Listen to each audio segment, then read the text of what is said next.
हाँ जी। तो आज के करंट अफेयर्स 6 मई 2021 के करंट अफेयर्स। सबसे पहला करंट अफेयर है Maratha quota and Mandal commission case के बारे में। अब ये क्या है? बेसिकली आपके रिसेंटली आपके मतलब कल की बात है कि सुप्रीम कोर्ट ने जजमेंट सुनाई है, क्योंकि आपकी ना महाराष्ट्र गवर्नमेंट ने क्या किया था। महाराष्ट्र गवर्नमेंट ने मराठास के लिए, मराठा कम्युनिटी के लिए अलग से कोटा दे दिया था 12% एजुकेशन में और 13% एम्प्लॉयमेंट में। ठीक है। पर जब ये कोटा दिया, हमारे ऑलरेडी इंडिया में ना 3 कम्युनिटीज को कोटे मिलते हैं, शेड्यूल कास्ट, शेड्यूल ट्राइब और ओबीसी। इन तीनों का कोटा मिलके अराउंड 49% हो जाता है। ठीक है। तो ये जो है लास्ट में मतलब आपके शेड्यूल कास्ट और शेड्यूल ट्राइब का तो आपके इंडिपेंडेंस के मतलब जब से कॉन्स्टिट्यूशन लागू हुआ है तब से मिल रहा है। ओबीसी का जो कोटा था ये आपके 1990 में आया है। इसके कारण यहाँ पे जब ये लिमिट यहाँ पहुंच गई थी, आपके ना सुप्रीम कोर्ट में चैलेंज हो गया था कि ये कितनी लिमिट हो सकती है कोटा की, कितना जॉब और एजुकेशन में तुम एक्चुअली रिजर्वेशन कर सकते हो। वो केस का नाम था Indira Sawhney and others versus Union of India case. इस केस के अंदर सरकार की ये जो ओबीसी के कोटा फिक्स करने के लिए जो कमीशन बनाई थी ना, उसे कहते हैं मंडल कमीशन।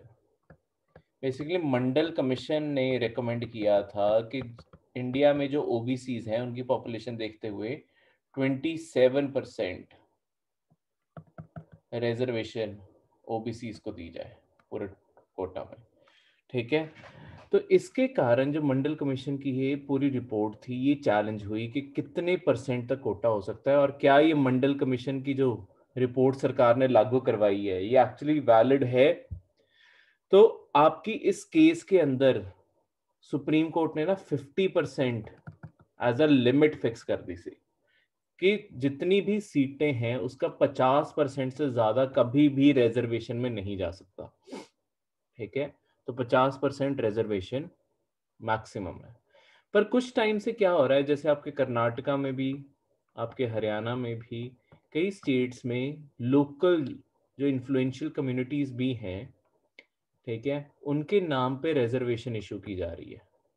ठीक है। अब तो क्या कहते हैं, हरियाणा ने तो जैसे मतलब हरियाणा के इसके रिगार्डिंग नहीं है, मतलब रिजर्वेशन सरकार पॉलिटिकल बैंक्स के लिए बढ़ाती जाती है। अब क्या किया है, प्राइवेट सेक्टर में हरियाणा ने मतलब जैसे प्राइवेट सेक्टर में भी रिजर्वेशन करने की बात की है, बेस्ड ऑन कि तुम हरियाणा के लोगों को हायर करो। वो ये एससी एसटी ओबीसी के अकॉर्डिंग नहीं है कि इतने परसेंट लोग हरियाणा के होने चाहिए। तो ऐसे ही कर्नाटका में भी सेम लॉ है कि कन्नड़ लोग ही इतने परसेंट जॉब्स में होने चाहिए। तो ये थोड़े डिस्क्रिमिनेटरी लॉज हैं जो हमारे नेशनल इंटरेस्ट को हार्म करते हैं। पर दूसरी साइड पे मतलब ये वाले जो लॉज हैं यहाँ पे अब ऐसी रिजर्वेशन दी जा रही थी, ठीक है, मराठा कम्युनिटी को प्रॉपर उसमें। तो ऐसे ही पहले पास में जाट आंदोलन ये सब कुछ भी हुए हैं क्योंकि उन्होंने भी रिजर्वेशंस मांगी हैं। तो ये बहुत ही इन्फ्लुएंशियल कम्युनिटीज हैं, बहुत सारे पॉलिटिशियंस मराठा बैकग्राउंड से आते हैं, बहुत सारे बिजनेसमैन, बहुत सारे मतलब बहुत ही इन्फ्लुएंशियल कम्युनिटी है। तो आपके सुप्रीम कोर्ट ने यही होल्ड किया कि इतनी इन्फ्लुएंशियल कम्युनिटी को तुम रिजर्वेशन नहीं दे सकते, क्योंकि ये सबसे बड़ा वोट बैंक भी बनता है महाराष्ट्र गवर्नमेंट के लिए। सिर्फ वोट बैंक के चलते हुए तुम रिजर्वेशन नहीं दे सकते और ये 50% की लिमिट जो है ये क्रॉस नहीं कर सकते। पर दूसरी साइड पे मैं ये भी बता दूं कि आपका ये 50% लिमिट का केस एक अलग से और भी चल रहा है सुप्रीम कोर्ट में। ठीक है। तो ये जो मराठा केस है इसे वायलेशन माना गया है, मतलब जो ये मराठा कम्युनिटी को रिजर्वेशन दी, आर्टिकल 14 और आर्टिकल 21 की। ठीक है। तो आर्टिकल 14 क्या कहता होता है, आपका फंडामेंटल राइट है। क्या कहता है article 14? Equality before law. Equality before law. और दूसरी बात equal protection of equal law. Protection. अब ये चीज मैं यहाँ पे आपको पॉलिटी की रिवाइज भी करवाता हूँ, जिन्हें नहीं पता उन्हें पता चलेगा। देखो आपके आर्टिकल 14 में ना ये दो चीजों की बात की गई है, इक्वालिटी बिफोर लॉ और इक्वल प्रोटेक्शन ऑफ लॉ। ठीक है, इनका मतलब बताने से पहले जो दो फैक्ट्स और याद करने जरूरी हैं वो बता दूं। इनमें से कौन सा नेगेटिव कॉनोटेशन का है, कौन सा पॉजिटिव है? Equality before law sir negative है और equal protection of law positive है। आर्टिकल 14 ये नेगेटिव है और ये पॉजिटिव है। और ये नेगेटिव वाला कहां से हमने लिया है? ब्रिटिश। ब्रिटेन से।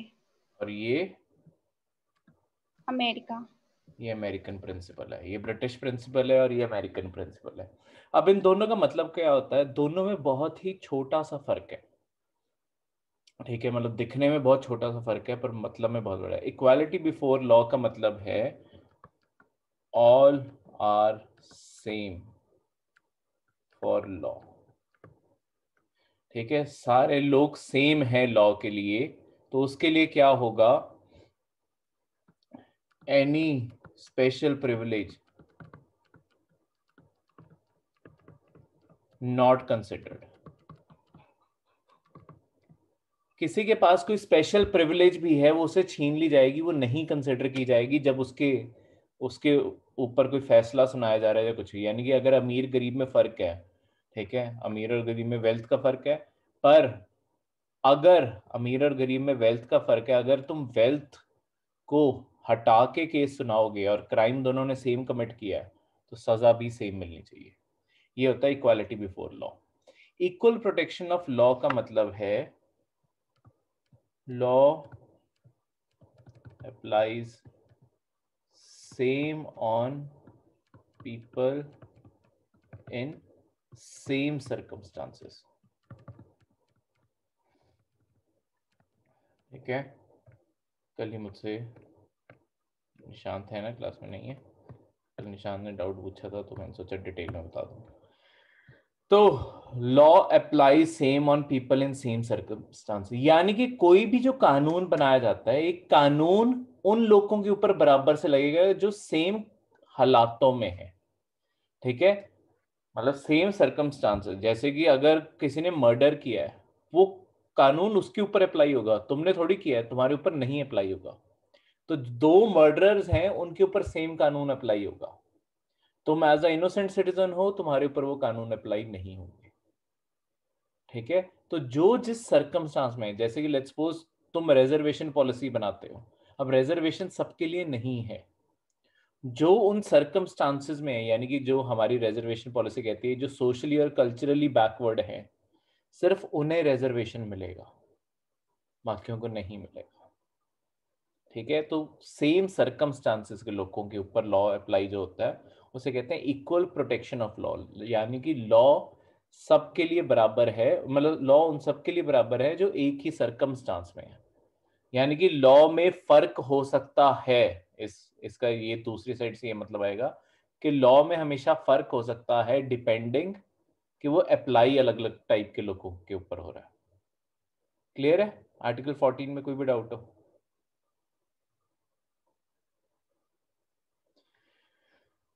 दूसरा आपका आर्टिकल जो मेंशन किया हुआ है आर्टिकल 21। आर्टिकल 21 क्या कहता है?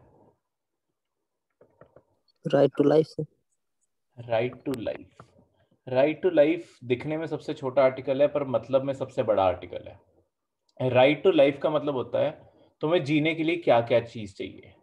तुम्हें जीने के लिए हर चीज ही चाहिए, साफ पानी, साफ हवा, अच्छी सड़कें, ठीक है, ये इक्वालिटी, ये सारी चीजें, हर चीज राइट टू लाइफ में कवर हो जाती है। तो आर्टिकल 21 हर जगह यूज हो सकता होता है, पर उन्होंने specifically due process of law में कंसिडर किया। अब ड्यू प्रोसेस ऑफ लॉ क्या होता है? देखो, एक होता है प्रिंसिपल, प्रोसीजर। दो चीजों में फर्क समझाता हूं, ये कहीं आगे भी आ जाए। एस्टैब्लिश्ड बाय लॉ और दूसरा ड्यू प्रोसेस ऑफ लॉ। ये दो प्रिंसिपल्स याद रखने अपने। प्रोसीजर एस्टैब्लिश्ड बाय लॉ का मतलब है जो चीज कानून में लिख दी गई है उसी के अकॉर्डिंग चलना। यानी कि लेट्स सपोज एक केस इमेजिन करके देखते हैं कि कोई बहुत ही ब्रूटल मर्डर हुआ था, ठीक है, कोई बहुत ही ब्रूटल मर्डर हुआ, कानून में लिखा है मर्डर की सजा 12 साल मिलेगी। सपोज करो कानून में लिखा है कि मर्डर की सजा 12 साल जेल है, पर मीडिया और सोसाइटी में बहुत ज्यादा रोर होता है कि 12 साल इतने ब्रूटल मर्डर के लिए बहुत ही कम है, या लेट्स वो बहुत सारे मर्डर कर देता है एक बंदा और उसे टोटल करके तुम 12 साल ही सजा दे रहे हो एक बारी के लिए सिर्फ ये, क्योंकि प्रोसीजर मतलब आपका कानून ये कहता है कि 12 साल सजा मिलेगी। तो अगर कभी जब जुडिशरी आपकी procedure established by law word use करती है, उसका मतलब है जो कानून में लिखा है हम उसी के अकॉर्डिंग चलेंगे। ड्यू प्रोसेस ऑफ लॉ का मतलब है कि जैसे ये होता है नेचुरल जस्टिस, ये है नेचुरल जस्टिस, यानी कि हम स्टडी करते रहेंगे कि कैसे ये चीज, अगर लेट्स सपोज अब ये मर्डर है तो सुप्रीम कोर्ट या आपके कोर्ट्स क्या करते हैं कि देखो ये 12 साल जस्टिफाई नहीं करते, अगर बहुत ज्यादा ब्रूटल मर्डर है कि 12 साल जस्टिफाई नहीं करते, हम इस पर्सन को 60 साल जेल की सजा सुनाते हैं। 60 साल, 80 साल, 120 साल, जैसे अमेरिका में ना ड्यू प्रोसेस फॉलो किया जाता है, लोगों को वहां पे लिटरली 250 साल की भी जेल होती है। अब 250 साल का मतलब है कि वो कभी बंदा बाहर नहीं आने वाला, ऑब्वियसली कोई 250 साल जिंदा थोड़ी रहने वाला है, यानी कि वो अपनी सारी उम्र जेल में ही बिताएगा। इसे कहते हैं ड्यू प्रोसेस, जहां पे तुम कानून से बाउंडेड नहीं हो, तुम उसे बियॉन्ड जाके जो तुम्हें लगता है कि नेचुरली जस्टिस में होना चाहिए वो फॉलो करते हो, उसे कहते हैं ड्यू प्रोसेस, कि देखेंगे इन प्रोसेस क्या चीज निकल के आती है। दूसरा है कि जो इस्टेब्लिश कर दिया गया है उसी के मुताबिक चलना। इन दो वर्ड्स में कोई भी डाउट हो कहीं पे पूछ लें। No sir. ठीक है, तो यहाँ पे आपका ये सारा केस बाकी का सारा लिखा हुआ है कि वही रिजर्वेशन ये सब कुछ। देखो आपके ओबीसी में उन लोगों को एक्सक्लूड किया जाता है जो क्रीमी लेयर में आ जाते हैं। क्रीमी लेयर बेसिकली 3 लेवल्स जो प्रॉपरली डिफाइंड है, एक चौथा लेवल और होता है एग्रीकल्चरल लैंड, और एग्रीकल्चरल लैंड की सीलिंग क्या है वो आपके लॉ के अंदर नहीं लिखी हुई, ये वेरी करती रहती है। इनकम, अगर ये लेटेस्ट है, अगर किसी की भी फैमिली इनकम 6 लाख से ज्यादा है सारे सोर्सेज मिला के, इस सोर्सेज में एक टर्म एंड कंडीशन है वो मैं बताता हूँ, अगर 6 लाख से ज्यादा जिनकी इनकम है लेटेस्ट उसमें, उन्हें क्रीमी लेयर में डाल दिया जाने जाता है, यानी कि उन्हें ओबीसी में रिजर्वेशन नहीं मिलती। दूसरा, जॉब प्रोफाइल में अगर पेरेंट्स, कोई भी एक पेरेंट या दोनों पेरेंट्स गवर्नमेंट की जो ग्रेड ए ऑफिसर्स हैं, क्लास 1 ऑफिसर्स हैं, उनमें से कोई भी हैं तो नहीं मिलेगी। और अगर आर्म्ड फोर्सेस में कर्नल या उसके बराबर के जो रैंक्स आपके एयरफोर्स या और नेवी में होते हैं और उससे कर्नल और उससे ऊपर वाले रैंक्स पे हैं तो नहीं मिलेगी। और लास्ट है प्राइवेट प्रोफेशन को भी कवर किया हुआ है कि अगर तुम कोई भी प्राइवेट जो प्रोफेशनल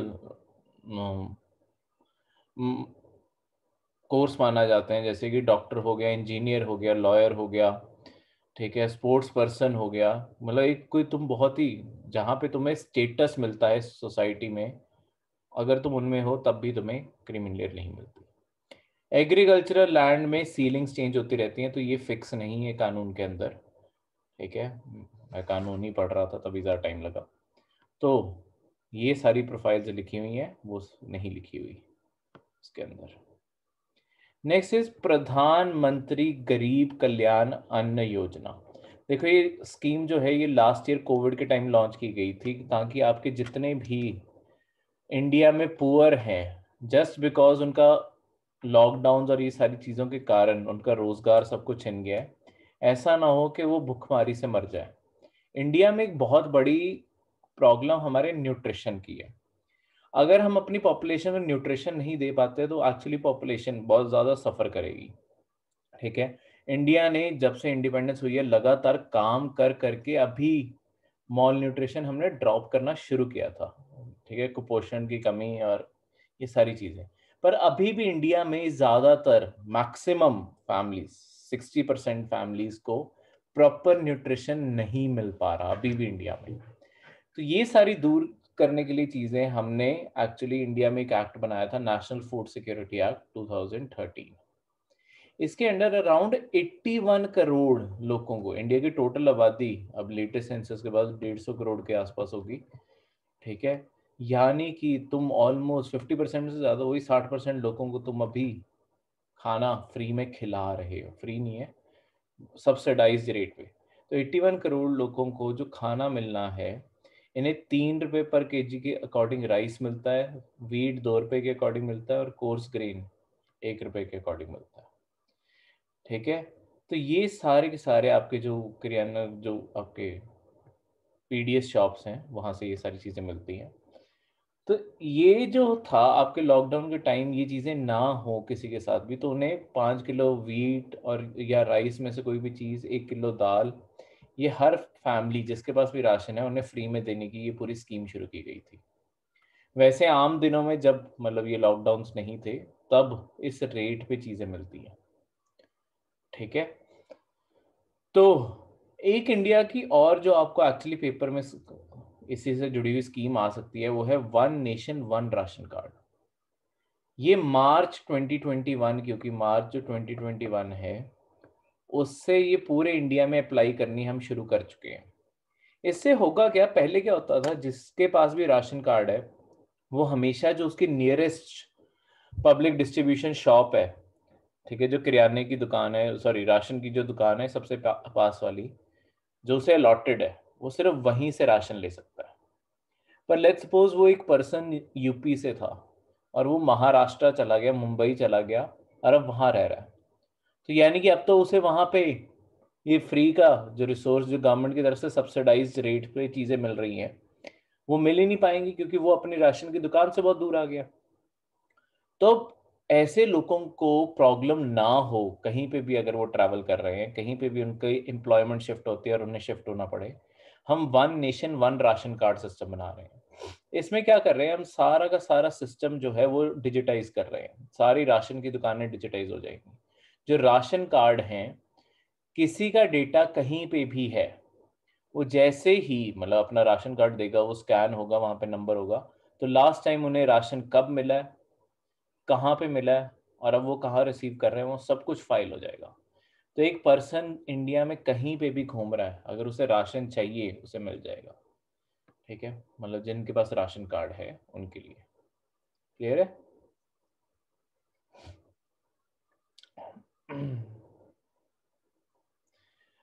यादवी, वैसे सेंसस को हमेशा एक्यूरेट डेटा माना जाता है, मतलब उसमें कुछ सप्रेस नहीं किया जाता, ठीक है, सारा का सारा डेटा एक्यूरेट होता है, वैसे जो गवर्नमेंट की तरफ से माना जाता है। मतलब उसका आज तक ये कभी क्रिटिसिज्म नहीं आया कि सेंसस का डेटा गलत है, ठीक है, कि मतलब गवर्नमेंट छुपा रही है, ये क्रिटिसिज्म कभी नहीं आज तक सेंसस के उसमें पेश हुआ। सेंसस में हाँ ये चीज जरूर आई है आपकी, कि सेंसस का डेटा शायद बहुत सारे लोगों को एक्सक्लूड कर जाता है और कई लोगों को इंक्लूड कर जाता है, तो काउंटिंग मिस्टेक्स हो सकती हैं, ठीक है, वो बहुत नेचुरल है कि ऑब्वियसली ह्यूमन एरर्स, ये सारी चीजें हो सकती हैं, पर अपने आप जानबूझ के सरकार को डेटा छुपा रही है, वो अभी तक क्रिटिसिज्म नहीं आया। मतलब ये होता है कई बारी कि सरकार डेटा रिलीज नहीं करती, सेंसस में सारा डेटा रिकॉर्ड होता है, पर होता क्या है, देखो अभी 2021 में सेंसस सरकार लेना शुरू करेगी, वो भी सरकार शायद अब 2022 पोस्टपोन कर रही है। तो अगर सेंसस हमारा अगले साल लेट्स सपोज पोस्टपोन भी हो जाता है, हमारे अब सेंसस में है क्या कि सारा डेटा कलेक्ट जरूर किया जाएगा, जितना भी उसके अंदर कलेक्ट करना है, पर अगर सरकार को लगता है कि ये वाले डेटा को रिलीज करने से उन्हें कोई हार्म हो सकता है या लोगों में बेचैनी पैदा हो सकती है, तो एक्चुअली वो उस डेटा को बहुत टाइम तक छुपा के रखते हैं और डेटा रिलीज ही नहीं करते, क्योंकि एक बार सेंसस का डेटा आया उसके बाद वो प्रोसेस होता है, फिर वो प्रोसेस हो के अलग अलग कॉलम्स में जाता रहता है, क्योंकि सारे इंडिया से प्रोसेस करना है वो डेटा, वो बहुत ज़्यादा टाइम लगता है। मतलब अभी 22 में अगर सेंसस हुआ तो मैं पहली बारी डेटा 2025 26 में जाके दिखने शुरू होंगे, उस तब तक तो प्रोसेसिंग में लग जाएंगे, ठीक है। उस इस बारी शायद थोड़ा सा जल्दी हो जाए क्योंकि हम डेटा डिजिटाइज कर रहे हैं, ठीक है, इस बारी रिकॉर्ड ही डिजिटल प्लेटफॉर्म्स पे किया जा रहा है, टैबलेट फोन इन सारी चीज़ों पे किया जाएगा, तो शायद जल्दी हो जाए। पर स्टिल गवर्नमेंट ऐसी चीजों को फिर रिलीज ही नहीं करती। सो नेक्स्ट चीज जो है वो है ट्रिप्स एग्रीमेंट। देखो आपके ना इंडिया और साउथ अफ्रीका ने आपका एक इंटरनेशनल ऑर्गेनाइजेशन है वर्ल्ड ट्रेड।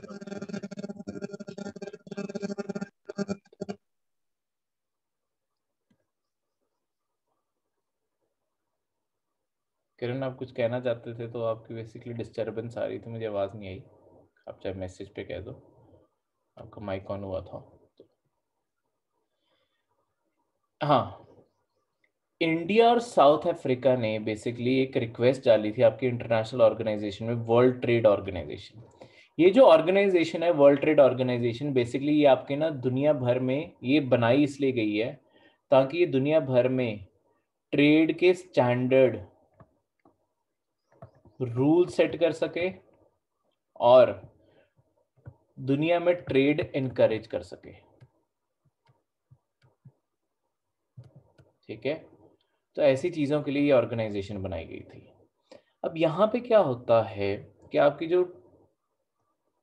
WTO है, इसी के अंडर एक एग्रीमेंट हुआ है trade related intellectual property rights, जिसे कहते हैं ट्रिप्स शॉर्ट में। ये जो ट्रिप्स का एग्रीमेंट है ये बेसिकली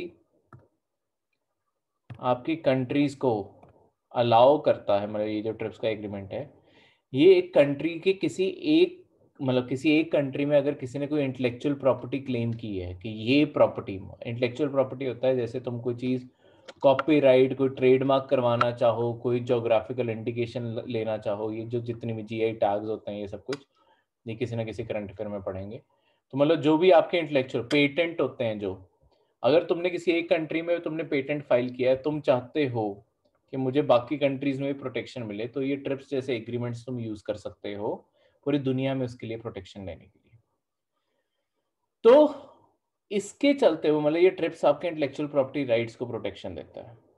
तो इंडिया और साउथ अफ्रीका ने बेसिकली बोला है कि ये जो कोविड का टाइम है, इस टाइम पे जो आप ये फार्मास्यूटिकल कंपनीज के जो उन्होंने वैक्सीन बनाई है, वैक्सीन का जो फॉर्मूला है वो जिस कंपनी ने बनाई है ना, वो उस कंपनी के लिए पेटेंट है, यानी कि वो सिर्फ वही कंपनी बना सकती है। पर इसके कारण दुनिया भर में क्या हो रहा है, जो वैक्सीन की डिस्ट्रीब्यूशन है वो स्लो हो रही है क्योंकि हर कोई नहीं बना पा रहा फिर उसे।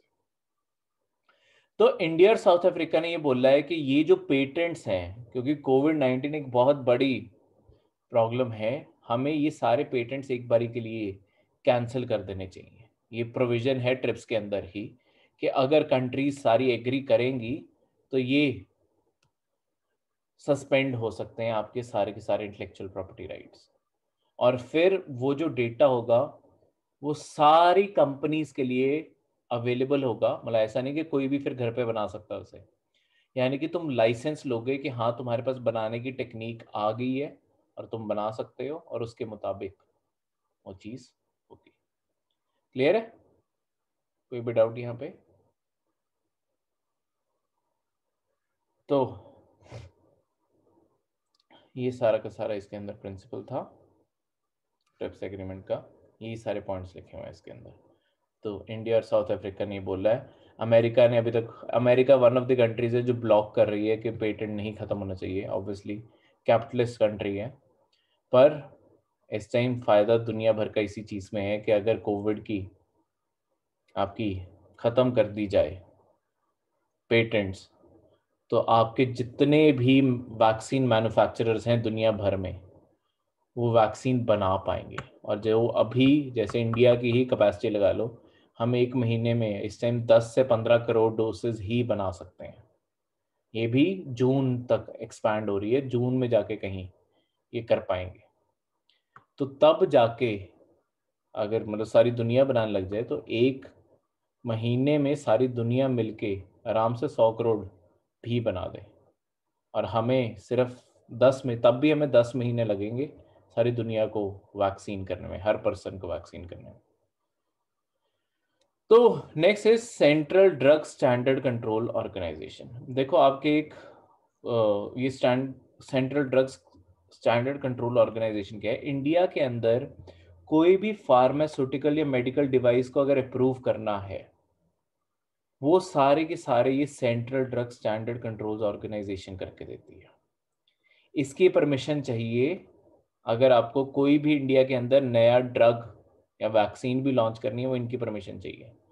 कोई भी मेडिकल डिवाइस इंडिया में लेके आनी है, वो भी इनकी परमिशन चाहिए। वो दवाई या वो कोई भी मशीन है या कुछ भी है, वो तब तक मार्केट में नहीं आ सकती जब तक CDSCO की परमिशन नहीं मिल जाती।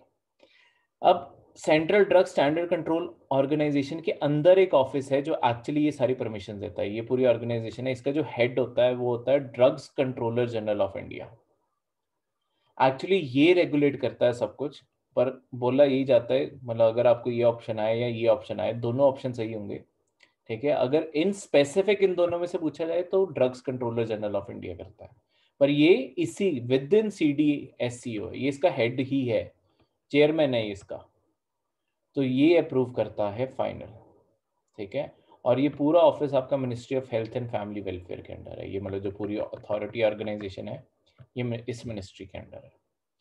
तो इंडिया के अंदर कोई भी चीज़ का अगर आपको लाइसेंस, मतलब कोई भी फार्मास्यूटिकल चीज़ का लाइसेंस चाहिए, कोई भी ड्रग डिवाइस, वो यहीं से मिलता है। क्लियर है?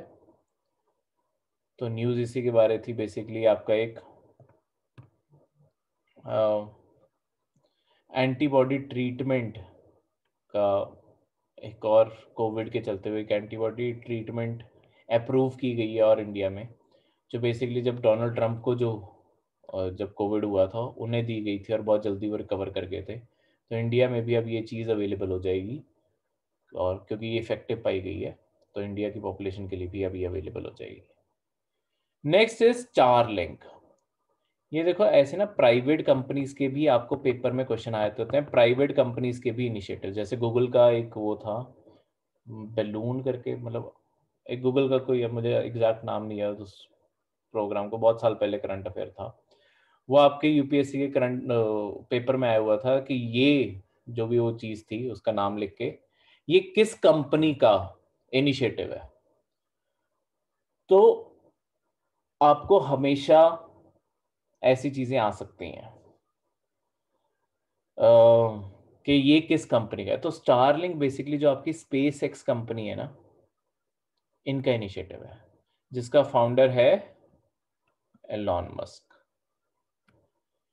स्टारलिंक के थ्रू क्या हो रहा है, देखो एक बहुत बड़ी जो मिसकंसेप्शन है आज तक, जो पहले मिसकंसेप्शन है, इंटरनेट हमें मिलता कहाँ से। जैसे कि मैं और आप,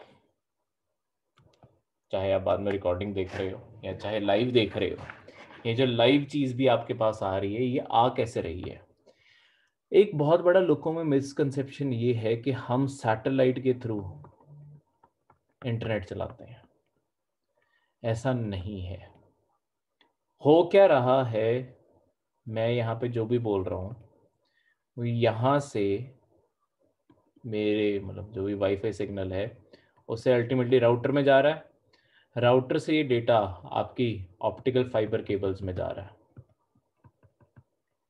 ये ऑप्टिकल फाइबर केबल किसी ना किसी स्टेशन तक ट्रैवल करती हैं, ठीक है। ये सेकंड्स में ये सारी चीज़ें हो रही हैं। वहाँ स्टेशन से क्या हो रहा है, जहाँ जहाँ आप बैठे हो उस साइड की केबल्स में सारी बढ़ जाएंगी, ठीक है, जहाँ पे बैठे हो।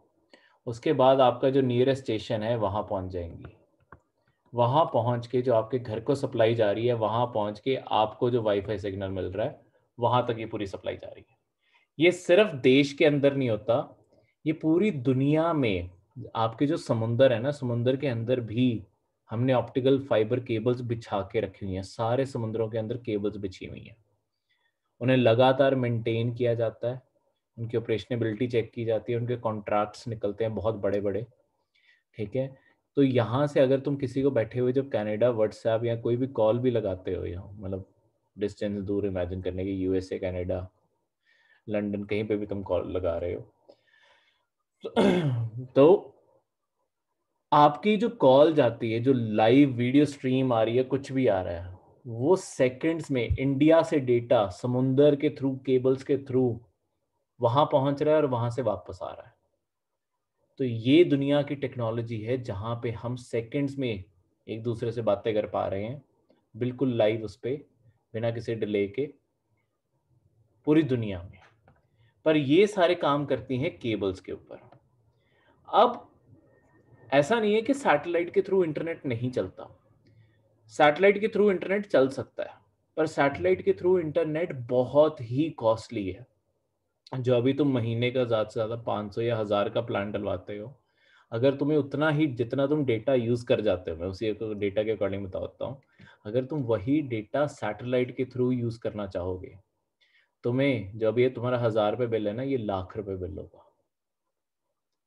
तो वो बहुत ही महंगी टेक्नोलॉजी है, ठीक है। वहाँ पे आपके एमबीज में चार्ज होता है डेटा जब आप सैटेलाइट से जाते हो। पर स्पेस एक्स ये चीज को बदलना चाहता है स्टारलिंक के through. Space x total 1584 satellites पूरी दुनिया अर्थ के चारों ओर, ये सैटेलाइट्स का एक पूरा एक नेटवर्क बनाना चाहता है। टोटल 1500 से भी ज्यादा, मतलब 1580 से ज्यादा सैटेलाइट्स आपकी स्पेस में अर्थ के आसपास लगाना चाहता है। तो एक पूरा नेटवर्क बन जाएगा सैटेलाइट्स का, ठीक है। कॉन्स्टिलेशन बन जाएगा, इसे कॉन्स्टिलेशन कहते हैं, जब सैटेलाइट्स एक पूरा एक ग्रुप बना लेती है और आपस में इंटरेक्ट करते हुए अर्थ पे डेटा भेजती है। तो ये सारी सैटेलाइट्स क्या करेंगी, हर सैटेलाइट 260 किलो की एक होगी, ठीक है। ये सारी की सारी पूरी दुनिया में एक मास इंटरनेट देने की कोशिश है। तो ये उम्मीद की जा रही है कि जब इतने बड़े स्केल पे इंटरनेट देने की कोशिश की जाएगी तो इसका प्राइस ड्रॉप होगा। पर प्राइस ड्रॉप में अभी भी, मतलब स्पेस एक्स ने आपके प्राइजेस रिलीज किए थे, अभी भी ये चीज़ सस्ती नहीं है। स्टारलिंक अभी भी, जो इंडिया के अकॉर्डिंग प्राइजेस आए थे, इंडिया में यही तुम्हें अभी भी देखो, जो 10 GB है उसके लिए अराउंड 5000 खर्चने पड़ेंगे। तो ये अभी बहुत महंगा है इंटरनेट, ठीक है। हमारे तो यहाँ पे अनलिमिटेड प्लान चल रहे हैं और ये प्राइस भी कहीं आसपास नहीं है। चलो स्पीड बहुत तेज हो सकती है, पर वही बात है कि स्पीड और कॉस्ट को तुम किस हद तक एक्सटेंड कर सकते हो। तो देखते हैं ये कामयाब होता है या नहीं होता। 2022 तक ये सारा नेटवर्क शुरू हो जाएगा, ये 2021 के एंड तक, 22 तक फिर पता चलना शुरू होगा कितने लोग ऑप्ट कर रहे हैं, कितने लोग बाहर जा रहे हैं। तो ये सारा का सारा उससे क्लियर है, इसमें कोई भी डाउट? तो ये था आपका आज का करंट अफेयर्स का